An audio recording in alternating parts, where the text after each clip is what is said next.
All right, so we know how everyone always talks about how it seems like everybody suggests they were an overnight success. They immediately, suddenly started making like $1 million a year. I wanted to make a video to debunk all that, because the reality, if we've seen this, like what your plan is, like from point A to point B and it's a straight line, and what it really looks like is like, all the zigzaggy stuff, and that's more the truth on what it is.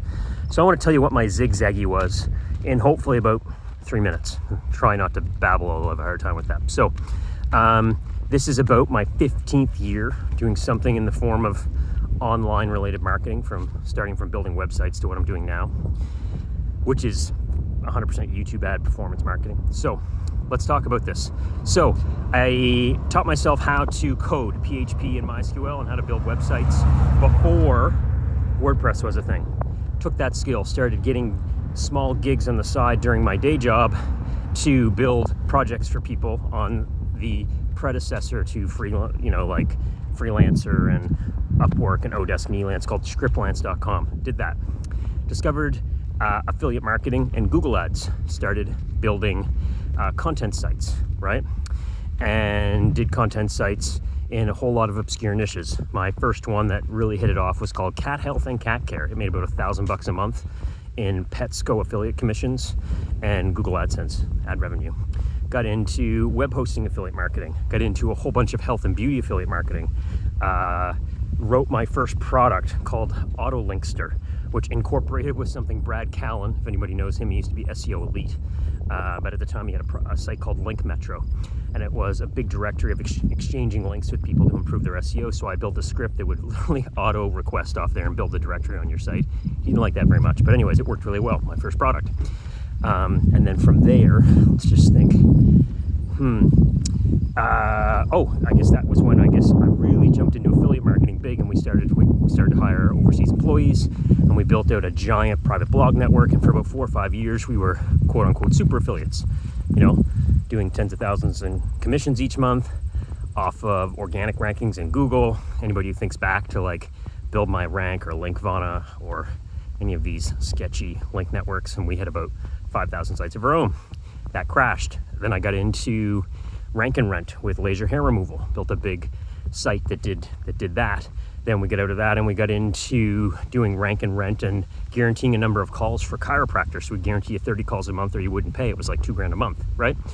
Then I got into print and I started sending unaddressed ad mail in Canada the same way, lead gen with call tracking numbers on it, with multiple business selling leads. Then I got into selling a really giant postcard that had 16 ads on it, and I was doing them by neighborhood, sending 5,000 at a time, selling the ad space. Pain in the ass, don't do that. Then, believe it or not, I created something called a deck of cards called Local Dine Deck, and I partnered with 50 different local restaurants, and each playing card, it was like a deck of cards, 52 in the deck, was worth $5 or $10 off at these local restaurants, and it was a way for them to garner new patrons. We sold the deck, $25 a piece. We gave $2 for every deck to local food banks. We kind of scaled it out, but I realized it was a lot more work, and it was kind of a passion project. Then I partnered with guys on an HVAC company here in Canada. That was a real big home run.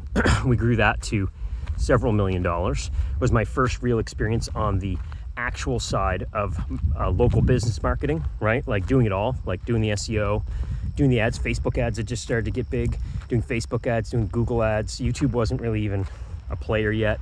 Long scale email marketing, lead magnet stuff, like stuff that I learned from GKIC, Dan Kennedy, Gary Halper, Jay Abraham, people like this. And that company was extremely successful. Kind of capped out on what I could do there because I wasn't going to buy out everybody, and it was just, more people than there was one primary owner. So anyways, he's still running it. It's still successful. You can find my face on that if you go look for it.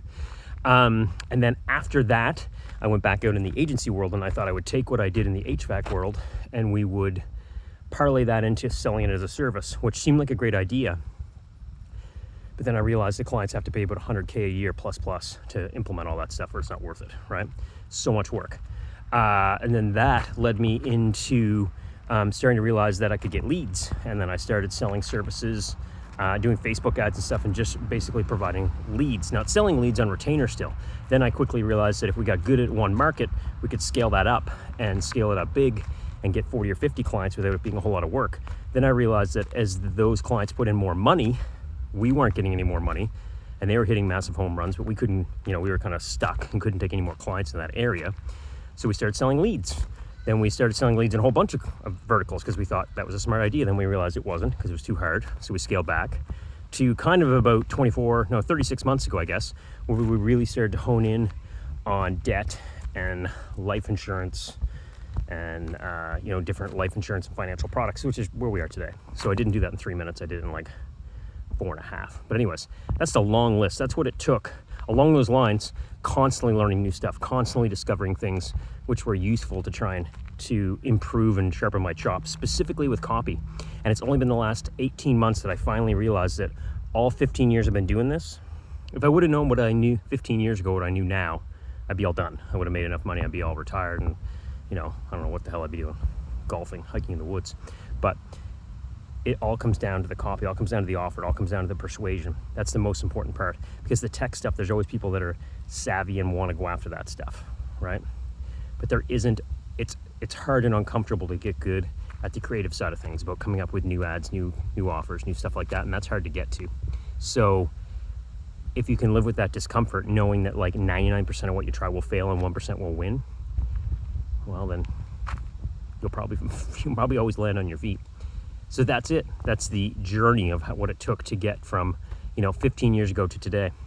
And I enjoyed saying it. Don't know if you enjoyed listening to it, but hopefully. As always, like and subscribe below. Hit the bell if you want to get an update on all my own videos. I'll see you on the next one. Bye for now.